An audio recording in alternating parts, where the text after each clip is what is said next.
குரான் எங்களுடைய குரான் நேற்று நான் தெமட்டகோடை அதாவது சம்மாங்கோட்டு பிரதேசத்திலே குரான் வாங்க சென்ற பொழுது குரான் தட்டுப்பாடு. ஏன் குரான் கஸ்டம் சாலை கட்டுப்பாடு.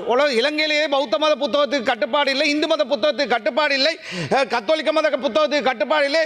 அல்லாஹ்வால் அனுப்பப்பட்ட ஒரே ஒரு குரான் இலங்கை, அதாவது இலங்கையில் மட்டுமல்ல உலக முஸ்லீம்கள் இந்த நாட்டில் 2 பில்லியன் மக்கள் பாதிக்கின்ற குரான் அல்லது குரானுடைய விளக்கத்தோடு வருவதற்கு இங்கு கட்டுப்பாடு கஸ்டம்ஸ் இஸ்லாமிய புத்தகங்களை கொண்டு வர முடியாது, டிஃபென்ஸ் உடைய அனுமதி இல்லாமல். இது நீங்கள் போட்ட உத்தரவு அல்ல. கோட்டா என்ற கொடிய இந்த நாட்டுக்கு வந்த மிக மோசமான அராஜகன் போட்ட உத்தரவு. அது இன்று வரை தொடர்ந்து கொண்டிருக்கிறது. ஏன் அனுரவுடைய ஆட்சியிலே அதை இல்லாமலாக்க முடியாதா? வந்த குரான் 25 எம்பிமார் சைன் போட்டு கொடுத்தோம், இந்த ஹாபர்ல கிடக்கிறது அந்த குரானை தாருங்கள் என்று. கொழும்பிலே குரான் வாங்க முடியாத நிலை வந்திருக்கிறது.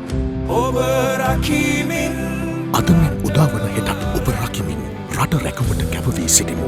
ශ්‍රී ලංකා ඉන්ශුරන්ස් ලයිෆ් පියකුමෙන් මවකමෙන් 40 குரான் வாங்க போனவங்க விலை கூடி இருக்கிறது. ஏனென்று கேட்டால் கஸ்டம்ஸால் பிரச்சனை என்று சொல்லுகிறார்கள். தயவு செய்து இங்கு இருக்கின்ற அமைச்சர்கள், ஆளுங்கட்சியில் இருக்கின்றவர்கள் இந்த விஷயத்திலே கவனம் செலுத்துங்கள் என்று உங்களிடத்திலே அன்பாக வேண்டுகோள் விடுக்கின்றேன். அதே போலதான் மகர பள்ளிவாசல் கோட்டாபுடைய அரசாங்கத்திலே மகரையில் இருக்கின்ற முஸ்லிம்கள் தொழுவதற்கு இடமில்லை, நோன்பு வந்திருக்கிறது, தராவியா இல்லை, அவர்களால் வாழ முடியாத மார்க்க கடமைகளை செய்ய முடியாத நிலை. இங்கு ஒரு முஸ்லிம் ஒருவரை மார்க்கத்துக்கு பொறுப்பான பிரதி அமைச்சராக போட்டிருக்கிறீர்கள். நாங்கள் வந்த நாளிலிருந்து கத்திக் கொண்டிருக்கிறோம், இதை நீங்கள் திறந்து தாருங்கள் என்று. கோட்டாவுடைய அரசாங்கம் மூடியது, நீங்கள் அதை திறந்து தாருங்கள். கோட்டாவுடைய ஆட்சி அல்ல இப்பொழுது நடப்பது, அனுரவுடைய ஆட்சி. தயவு செய்து அவசரமாக இந்த ரமலான் மாதத்திலே அந்த பள்ளியை திறந்து அந்த மக்களுக்கு கொடுங்கள் என்று கேட்கின்றோம். மன்னார் புத்தளம் ரோட் சம்பந்தமாக சொல்லியிருந்தார்கள். அது சம்பந்தமாக இந்த ரமலான் மாதம் என்பதனால் கூட நான் பேச விரும்பவில்லை.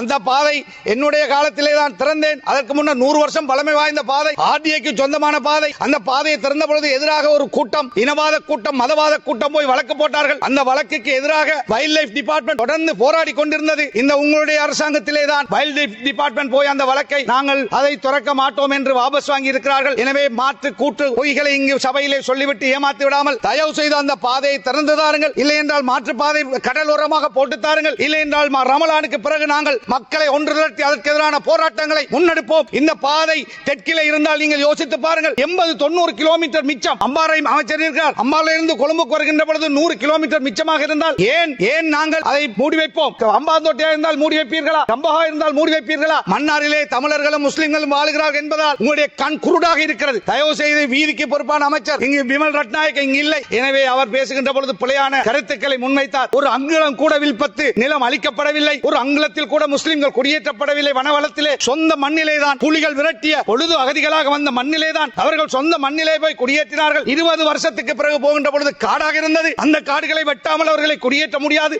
அதை கூட நான் சட்ட ரீதியாகத்தான் அத்தனையும் செய்திருக்கிறேன். முடிந்தால் சவால் விடுகிறேன், நாங்கள் தவறு செய்தோம் என்று நிரூபியுங்கள் சட்ட ரீதியாக.